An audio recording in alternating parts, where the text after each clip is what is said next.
ભરૂચ જિલ્લા પંચાયતની પ્રમુખ ઉપપ્રમુખ ચૂંટણી પૂર્ણ થયા ભાજપે સત્તા જાળવી રાખી છે જ્યારે આ પાર્ટીએ મજબૂત વિપક્ષ બનવાનો દાવો કર્યો છે।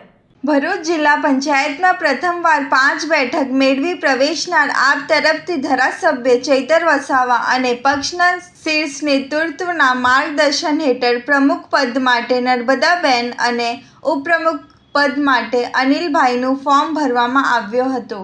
જો કે તેઓને આપના તમામ 5 સભ્યોના મત મળ્યા હતા પણ સંખ્યાબળના કારણે વિજય થયા ન હતા। જિલ્લા પંચાયતમાં આપની ભૂમિકા અંગે આગેવાન રજની વસાવાએ જણાવ્યું હતું કે આગામી સમયમાં સત્તા પક્ષને એકલતા ન લાગે અને ભરૂચ જિલ્લાની જનતાના પ્રજાલક્ષી કાર્યો યોગ્ય રીતે થાય તે માટે તેઓ એક મજબૂત વિપક્ષ તરીકે સક્રિય ભૂમિકા ભજવશે। ભરૂચ જિલ્લાની જનતાના હિતમાં સત્તા પક્ષ પારદર્શક રીતે કામ કરે તે માટે અમે જિલ્લા પંચાયતમાં જનતાનો એક મજબૂત અવાજ બનીને કામ કરીશું। રજનીભાઈ, પ્રથમવાર તમારી આગેવાનીમાં 5 સભ્યો સાથે જિલ્લા પંચાયતમાં આવ્યા છો, કેવું રહેશે શાસન તમારું 5 વર્ષમાં વિપક્ષ તરીકે?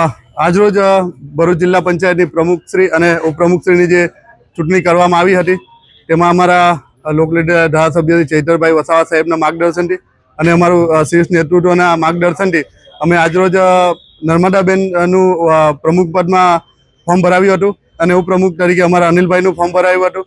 ત્યારે આવનારા સમયમાં પ્રજાલક્ષી કાર્યો માટે સત્તા પક્ષને એકલતું નહીં લાગે એના માટે અમે એક મજબૂત વિપક્ષ તરીકે અમે કામ કરીશું અને આવનારા સમયમાં ભરૂચ જિલ્લાની જનતા માટે જે પણ વિપક્ષ તરીકે જે પણ કાર્યો કરવાના આવશે અમે મજબૂત વિપક્ષ તરીકે અમે એ કાર્યો કરીશું। આપના ઉમેદવારને કેટલા વોટ મળ્યા? અમારા ઉમેદવારને ટોટલ 5 માંથી 5 વોટ મળ્યા। કોંગ્રેસે મતદાન કર્યું નથી અને ભાજપને 26 માંથી 26 મતદાન। વિપક્ષ તરીકે તમારું પ્રથમ શું હશે? વિપક્ષ તરીકે સત્તા પક્ષને અમે પારદર્શક કામ કરવા માટે અમે એક મજબૂત અવાજ બનીશું જે ભરૂચ જિલ્લાની જનતા માટે।